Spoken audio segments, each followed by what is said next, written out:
El Instituto Estatal Electoral de Hidalgo presenta el programa de radio IE Contigo.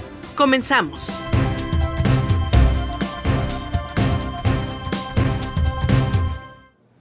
Muy buenas tardes, ¿cómo están? Mi nombre es Ale Gutiérrez y como cada viernes me da mucho gusto darles la bienvenida a su programa de radio IE Contigo, un espacio en el que hablamos de cultura político-electoral y educación cívica. Este es un programa pregrabado en el que vamos a platicar del ciclo de conferencias sobre la reforma político-electoral que fue organizado en junio de manera conjunta por la Suprema Corte de Justicia de la Nación a través de la Casa de la Cultura Jurídica Ministro Manuel Yáñez Ruiz, el Tribunal Electoral del Poder Judicial del Estado de Hidalgo, la Subprocuraduría de Asuntos Electorales, el Tecnológico de Monterrey Campus Hidalgo y el Instituto Estatal Electoral. El ciclo de conferencias contó con la distinguida participación del doctor César Astudillo, la doctora Macarita Elizondo Gasperín, el magistrado Ertino Avilés Albavera y el licenciado Alfredo Orellana Moyao. En el programa de la semana pasada tuvimos una entrevista con el doctor César Astudillo y esta ocasión les presentamos una entrevista con la doctora Macarita Elizondo.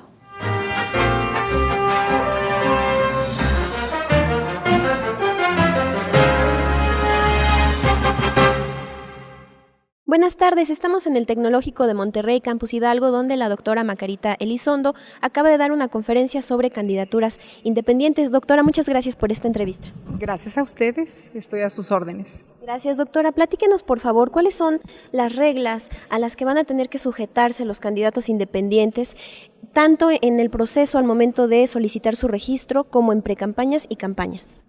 Bueno, primero lo que vamos a ver en breve, me refiero como función y facultad del Instituto Nacional Electoral, es que tiene que emitir una convocatoria abriéndola a la sociedad para el efecto de que pudieran incursionar quienes no quieran ser postulados por partidos políticos, sino de manera directa, y tienen ellos que por escrito manifestar su adhesión a esta convocatoria, al Instituto Nacional Electoral en su caso, y tendrán que constituir una asociación civil que venga a respaldar el apoyo y a recabar los recursos, no de carácter público, sino privado, para que constituyan la participación de quienes puedan apoyarlos a llegar a ser candidatos. Es decir, el primer paso es aceptar que pueden aspirar a una candidatura,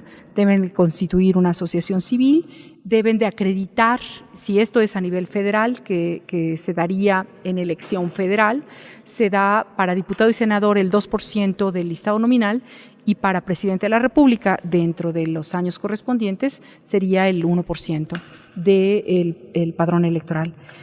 Una vez que constituyan la asociación civil, que designen quién va a representarlos legalmente, quién va a administrar esos recursos de procedencia lícita, de procedencia legal, pero privada.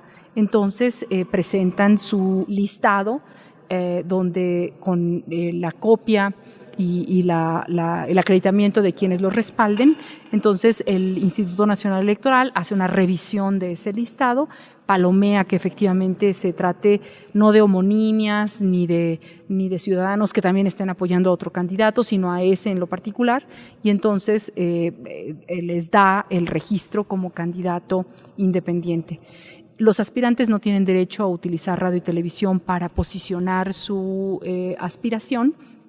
Tampoco pueden ser actos anticipados de campaña, tienen que orientar perfectamente al electorado diciendo que ellos quieren aspirar a una candidatura independiente, y hasta que registran la candidatura, entonces ya tienen acceso a radio y televisión, todos los candidatos independientes, como si se tratara de un nuevo partido, tienen acceso a prerrogativas como las franquicias postales.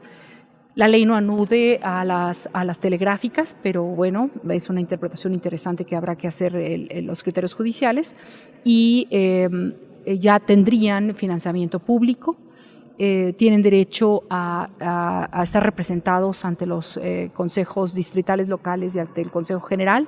Obviamente no tienen voz ni voto, De hecho, acaba de sesionar una de las comisiones temporales de reglamentación en el Instituto Nacional Electoral y determinó que tampoco tienen un asiento en los consejos respectivos, porque el artículo 41 constitucional refiere que solamente está integrado por representantes partidistas, representantes del legislativo y los propios consejeros ciudadanos. Entonces, tampoco tendrían un asiento en los propios consejos generales, locales y distritales, pero les asiste el derecho como si se tratara de una fuerza más. Al hablar de estos requisitos que van a tener que llenar los aspirantes a ser candidatos independientes al momento de solicitar su registro, usted mencionaba una especie de riesgo que se corría con este requisito de que ellos manifiesten la intención de constituirse como una asociación civil. ¿Cuál es este riesgo? Bueno, de hecho, al constituirse en asociación civil, ellos deben de establecer ante notario en sus escrituras constitutivas, primero, la transcripción completa de los estatutos que en un modelo de estatuto que autorice el Instituto Nacional Electoral. Superado ese, tienen que designar, insisto, a quien va a administrar los recursos.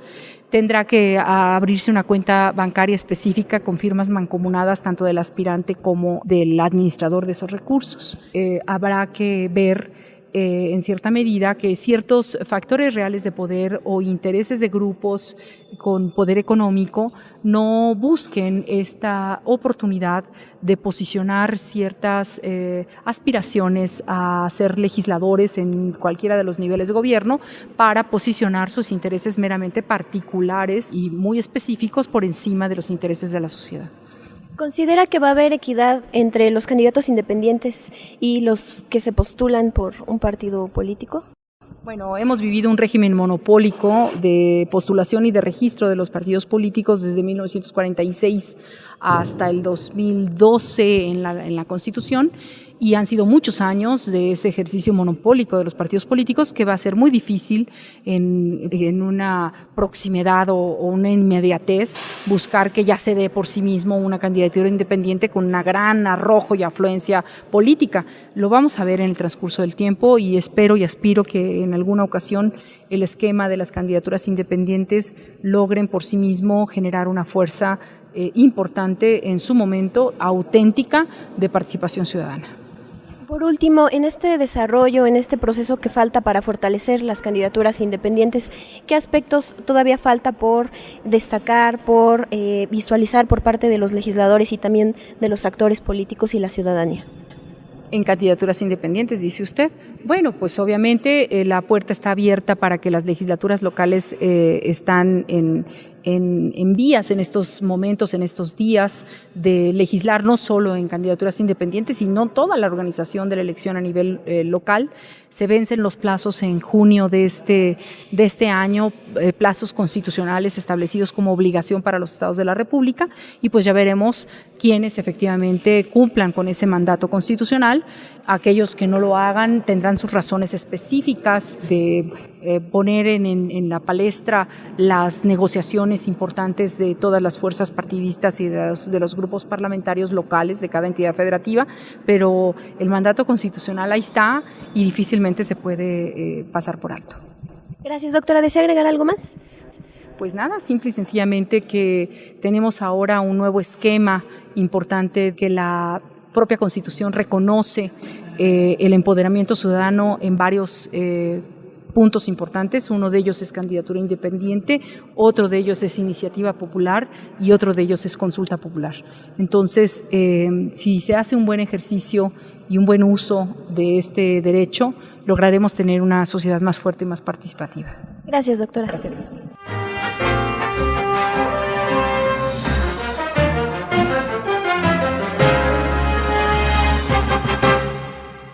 Muy interesante, sin duda, las palabras de la doctora Macarita. Volvemos después de un corte promocional. Estás escuchando tu programa de radio IE Contigo. Comunícate con nosotros. Llama a los teléfonos 71 108 48 y 71 110 69. Lada sin costo 01800 552 33 33. O síguenos en las redes sociales. Búscanos en Facebook y Twitter como IEEH Contigo. Regresamos. Estamos de regreso en IE Contigo, platicando acerca del ciclo de conferencias sobre la reforma político-electoral. Continuamos con la charla que este programa tuvo con el magistrado Ertino Avilés Albavera. Él nos habló acerca de la reforma electoral desde la jurisdicción local y también platicó los pros y algunos temas importantes de analizar de la citada reforma, particularmente en el ámbito de impartición de justicia electoral local.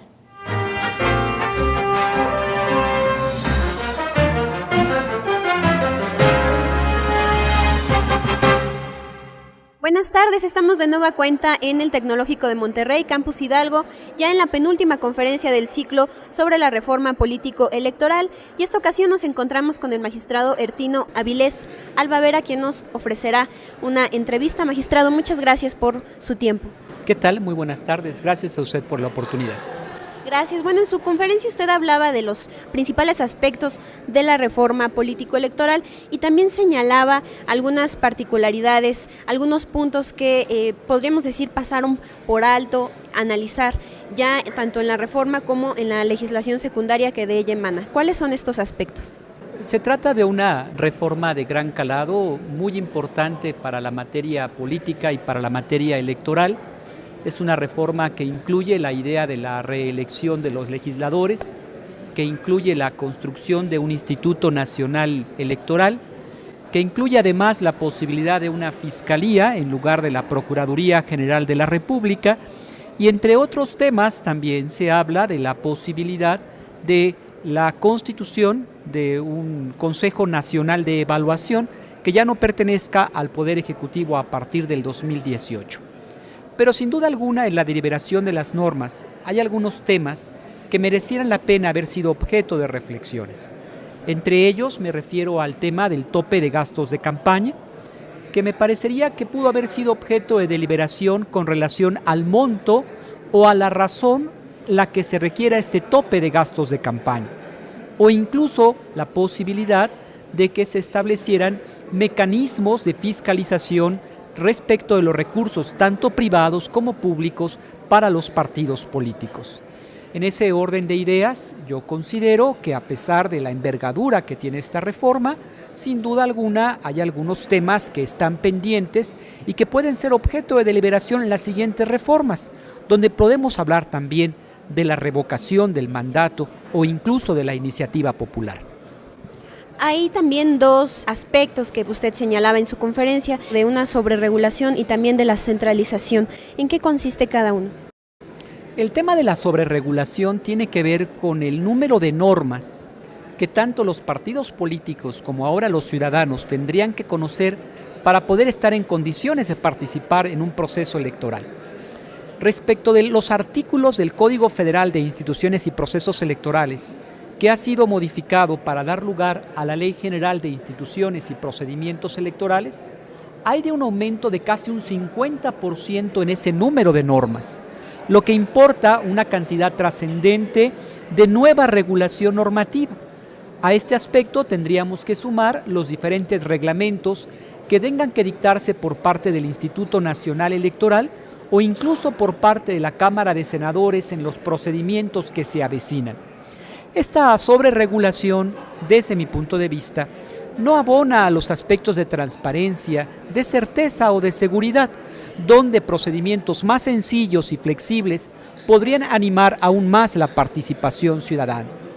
Y en cuanto al tema de la centralización, me refiero fundamentalmente al hecho de que se centralicen de manera muy importante las funciones administrativas electorales en el Instituto Nacional Electoral sobre los órganos administrativos electorales, aspecto que me parece podría llegar a generar una falta de identidad con relación al ciudadano que conoce a sus actores, que conoce a sus representantes y que en todo caso pudiera ser objeto de afectación con relación al número de votos o al abstencionismo que se puedan presentar en las siguientes jornadas electorales.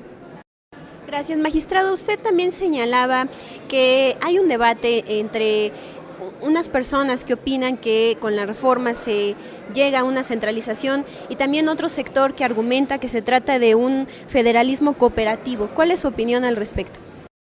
A mí me parece que el federalismo cooperativo o cooperativista, como se le ha llamado, tendría que ver con la posibilidad de que el ente federal y el ente local se coordinaran en la realización de funciones bajo principios de igualdad, no de jerarquía, no de supremacía.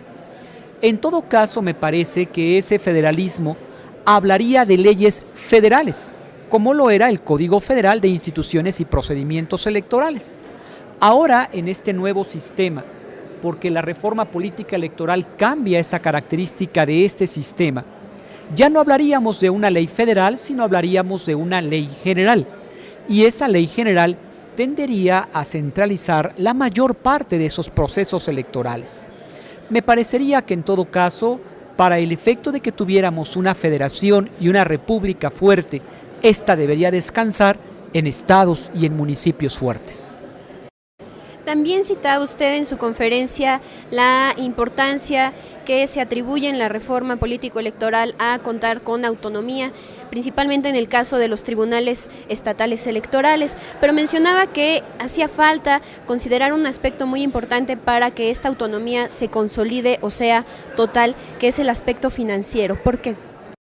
Me parece que el artículo 116, fracción cuarta, cuando habla de que los órganos jurisdiccionales electorales tendrán autonomía e independencia en sus funciones, sin duda alguna debió de apuntalar a que en la Ley General de Instituciones y Procedimientos Electorales, cuando se hablara de autonomía, se hablara de una de las autonomías trascendentes que tiene que ver con la autonomía financiera de la institución.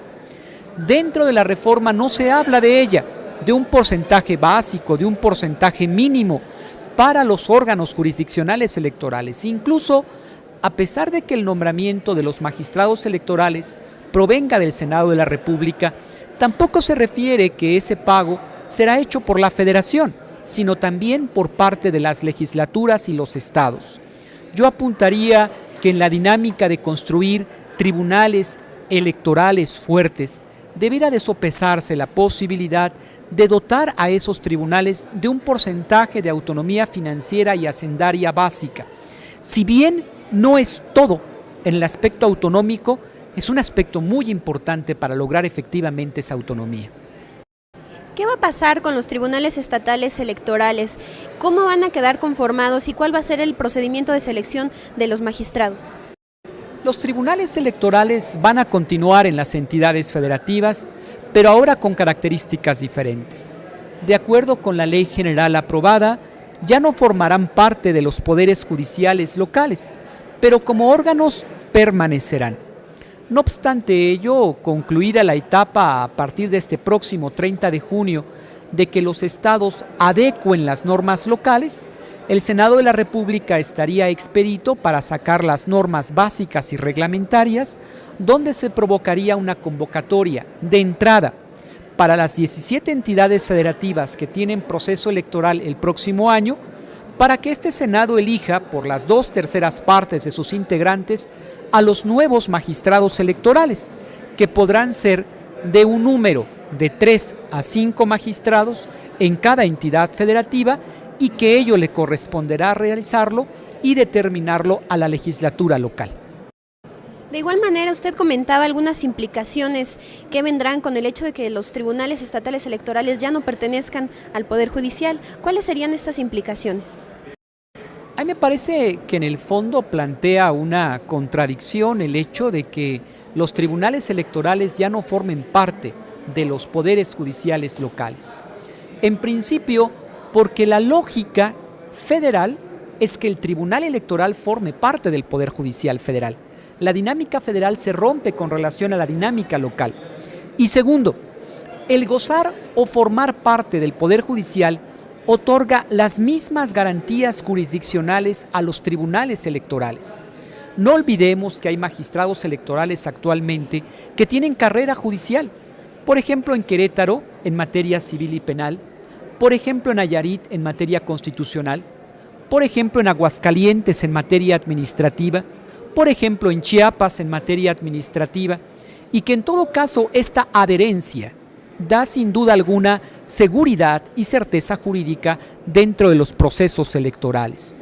Por otro lado, no hay que perder de vista que los recursos humanos, los recursos materiales, los trabajadores, que tienen incluso antigüedad reconocida en el Poder Judicial, tendrían con esta reforma que reflexionar si continúan con esa antigüedad o en todo caso al formar parte de un órgano diferente al Poder Judicial, esa antigüedad como derecho laboral, no para los titulares, sino para los trabajadores de esos órganos, podría verse afectada. ¿Cuál va a ser la dinámica de trabajo entre los tribunales electorales estatales y el Tribunal Electoral del Poder Judicial de la Federación ahora con la reforma? De mucha armonía y de compromiso para poder apostar en los nuevos temas que vienen sobre los procesos electorales. El señor magistrado, don Alejandro Luna Ramos, ha dejado muy claro que uno de los ejes rectores de este año electoral habrá de ser la transparencia en materia electoral. Y los tribunales y salas electorales de la República Mexicana hoy y mañana, los órganos jurisdiccionales electorales locales, también apostamos por esa misma transparencia y esa misma rendición de cuentas. Estamos convencidos que ellos dos son valores muy importantes de nuestro principio y sistema democrático. ¿Cuáles son los retos que va a tener la impartición de justicia electoral con esta nueva reforma que ha llegado a nuestro país? En lo fundamental me centraría al catálogo de causas de nulidades en materia electoral. Yo considero que en las legislaturas locales tendrán que precisarse de una manera muy particular estas causas de nulidades electorales que, si bien pueden tener residencia a nivel federal, en algunos casos puedan tener características propias en los estados. Por ejemplo, me refiero al estado de Oaxaca, donde gran número de la integración de sus municipios se da a través de sistemas normativos en materia indígena. Las causas de nulidades, las causas de infracciones administrativas o de delitos electorales pueden tener matices y variantes que no necesariamente respondan a la regla nacional, de tal suerte que los tribunales electorales, a través de su jurisprudencia, a través de sus sentencias, tendrán el gran reto y el desafío de poder apostar por una república federal y democrática. ¿Cuáles serían los principales aciertos de la reforma que usted percibe en general y principalmente en el ámbito de la impartición de justicia electoral? Desde la óptica de justicia electoral local, llamaría la atención a 4 grandes aspectos. El primero de ellos es que se establezca como principio rector de los procesos electorales el de máxima publicidad. Estoy convencido que la transparencia, como se había referido, debe de ser el alma de las leyes en la materia electoral. La rendición de cuentas es otro aspecto importante. Sin duda alguna, otro aspecto importante y positivo es el establecer a favor de los tribunales electorales autonomía en los órganos e independencia en las decisiones de sus titulares. Otro aspecto positivo de la reforma constitucional, sin duda alguna, es la integración impar respecto de los integrantes de los tribunales electorales. Y por último, me parece que un aspecto positivo es dotar a los funcionarios electorales de fe pública, según lo reza el nuevo artículo 116 constitucional, apenas aprobado el 10 de febrero de este año. ¿Qué queda por hacer para las autoridades electorales? Estamos en proceso de que concluya la adaptación en las legislaturas locales y este proceso concluirá el 30 de junio del año 2014. A partir de ello vendrán nuevos códigos electorales, nuevas constituciones en materia electoral en las entidades federativas. Seguramente también a partir de ello vendrán nuevos reglamentos en cada entidad federativa y seguramente también los tribunales electorales empezaremos a sentar sobre los nuevos temas jurisprudencia en materia electoral que darán certeza y seguridad jurídica a los votantes. Por último, usted mencionaba como conclusión en su conferencia que el principal protagonista de este cambio político y electoral debe ser el ciudadano. ¿Por qué argumentaba esto usted?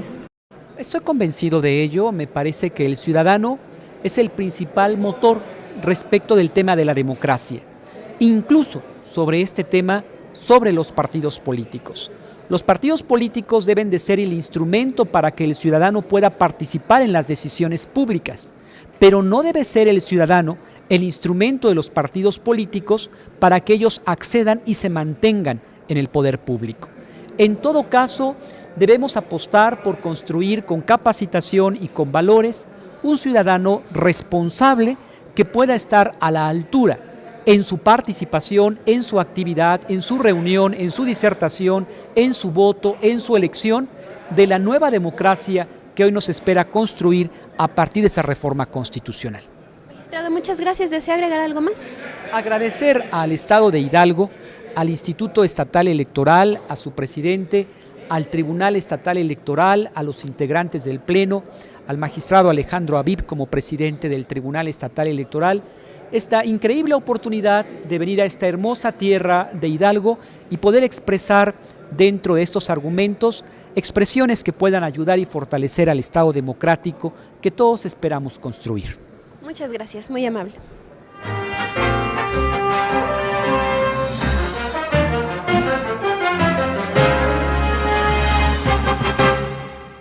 Agradecemos mucho al doctor Astudillo, a la doctora Macarita y al magistrado Ertino Avilés por este espacio de entrevistas que nos otorgaron. Ha llegado el momento de despedirnos. Muchas gracias al gran equipo de trabajo que hace posible cada transmisión de IE Contigo y en especial a usted que amablemente nos sintoniza. Mi nombre es Ale Gutiérrez. Que tengan bonito fin de semana y no olviden escucharnos el siguiente viernes a las 5:30 de la tarde. El Instituto Estatal Electoral de Hidalgo presentó el programa de radio IE Contigo. Gracias por habernos escuchado. No te pierdas la siguiente transmisión.